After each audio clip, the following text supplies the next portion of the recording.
It was a quiet evening in Pine Valley, a small, sleepy town nestled on the outskirts of a forested mountain range. The setting sun cast long, golden shadows over the town, and the streets seemed to be empty, save for the occasional car rumbling past. I was sitting on my couch, sipping on a cup of coffee, trying to unwind from a long day. The phone buzzed in my pocket, snapping me out of my reverie. It was my boss. "Get to the warehouse now. There's a job that needs to be done immediately. Don't ask questions, just get here." I hesitated for a moment. I had just gotten home after a long haul, and I was exhausted. But the thought of missing out on a job and potentially losing my steady income made me swallow my fatigue. I knew I couldn't refuse. I'd been a truck driver for over 10 years now, hauling goods across the state, and I wasn't about to risk my job over a little fatigue. With a sigh, I put my coffee cup down, grabbed my jacket, and headed out the door. The drive to the warehouse was short, just a few miles down the main road.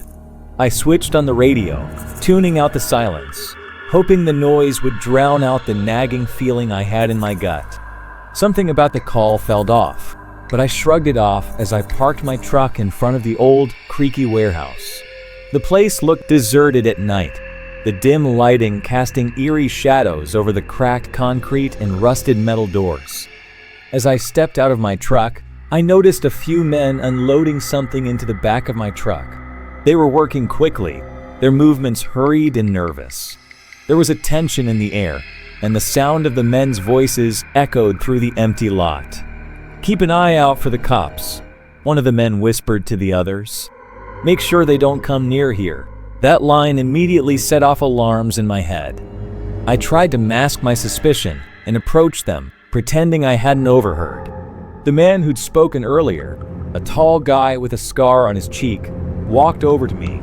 "You're here," he said, his voice low. "Listen, there's something important in that box. Don't open it. Just take it to the river, and don't stop until you get there. Do you understand?" I was confused and unsettled, but I nodded. I didn't want to rock the boat. This was the job's, and I couldn't afford to question it. The man handed me an envelope, thick with cash, and walked away without saying another word. I climbed into the truck, my mind racing. What was in that box? And why were they so secretive about it? I set out down the road, the truck rumbling beneath me as the engine hummed steadily. The weight of the box in the back seemed to sit heavy on my mind. My hands gripped the steering wheel, but my thoughts kept drifting back to the strange instructions. Don't open the box. Deliver it to the river. Don't stop until you get there. As I drove through the empty highway, the night grew darker, and the road stretched endlessly in front of me. I couldn't shake the feeling that something wasn't right. Every mile that passed, the unease grew stronger. The rattling sound from the back of the truck began again, faint at first, but unmistakable. Knock, knock, knock. My heart skipped a beat. I couldn't figure out where the noise was coming from. Was it the box? Was there something or someone inside it? I pulled over to the side of the road, my mind racing. I got out of the truck and opened the back door, but when I looked inside, the box was still tightly sealed. No one was there. I closed the door, trying to calm myself down. My breath was heavy, my pulse quick. Maybe it was just the nerves. Maybe I was imagining things. I got back in the truck, trying to shake off the feeling of dread.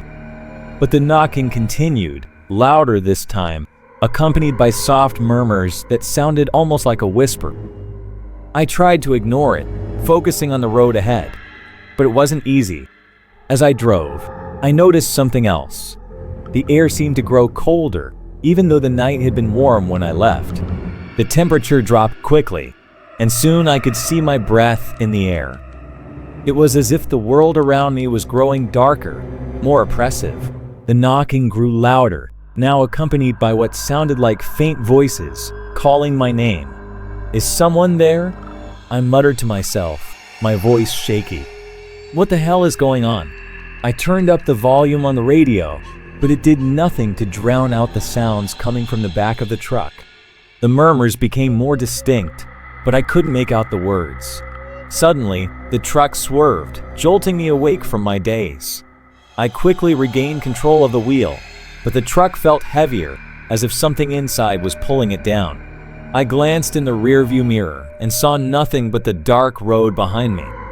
By the time I reached the riverbank, it was nearly dawn. I had been driving for hours, but the journey felt like it had lasted a lifetime.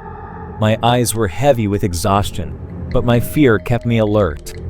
The box in the back seemed to pulse with a strange energy. I could feel it calling to me, beckoning me to open it. I parked the truck by the river and got out. The air was thick with fog, and the only sound was the rushing of the water. My hands trembled as I reached for the box. It was heavier than I remembered, and when I tried to lift it, I felt a strange resistance, as if something inside was pushing back. As I struggled to lift it, the knocking started again, frantic and urgent. I felt a cold sweat break out on the back of my neck. I had to get rid of this box. I had no idea what was inside, but I knew it couldn't be good. I wrestled with the box, dragging it closer to the water. I hesitated for a moment, wondering what could possibly be so important that it had to be thrown away like this. But the thought of my boss's instructions echoed in my mind. Don't stop. Don't open it. I gritted my teeth and threw the box into the river. It sank beneath the surface with a loud splash. The knocking stopped immediately. For a moment, everything felt still, as if the world had held its breath.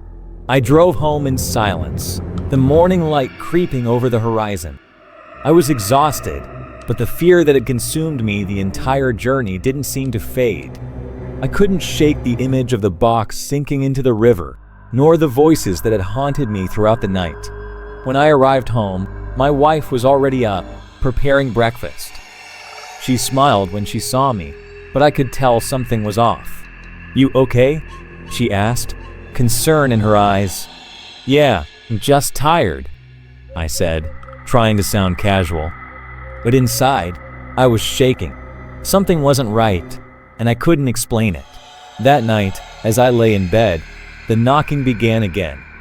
It was faint at first, but it grew louder, more insistent. I sat up, my heart pounding in my chest. The sound was coming from the front door. I got up slowly, my legs heavy, as if they didn't want to carry me. When I opened the door, I found nothing. The night was still, the street empty. But the knocking, it wouldn't stop. It echoed in my ears, growing louder and more frantic with every passing second. Then I heard a voice, a whisper, calling my name. I turned around, and there, standing at the foot of my bed, was the girl. Her eyes were wide open, staring at me with a look of pure terror. Her body was covered in blood, and her clothes were torn. Her mouth moved, but no sound came out. The air was thick with fear, and I could feel her presence suffocating me. I screamed, but the sound was trapped in my throat. The girl reached out with a cold hand, her fingers brushing against my skin. Her touch sent a chill through me, and I felt my body freeze in place. "Why didn't you help me?" she whispered, her voice filled with anguish. "Why didn't you tell anyone?" I couldn't answer. I could only stare as she disappeared, fading into the shadows. The next morning, I went to the police. I had to tell someone what had happened. They found the girl's body in the river, just as I had thrown it. She had been a college student, a victim of a brutal crime.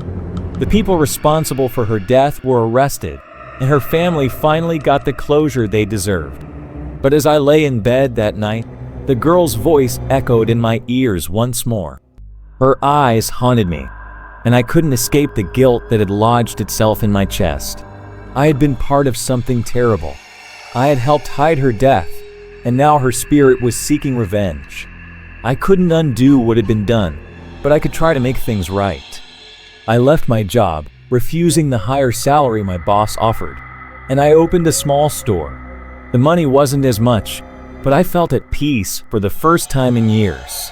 Years passed, and I moved on with my life, got married, had kids. But the memories of that night, the sound of the knocking, and the girl's pleading eyes never left me. I often wondered if she was still out there, watching, waiting for me to remember what I had done. And whenever I heard a knock at the door, my heart would race, and I'd pray it wasn't her, still seeking her justice.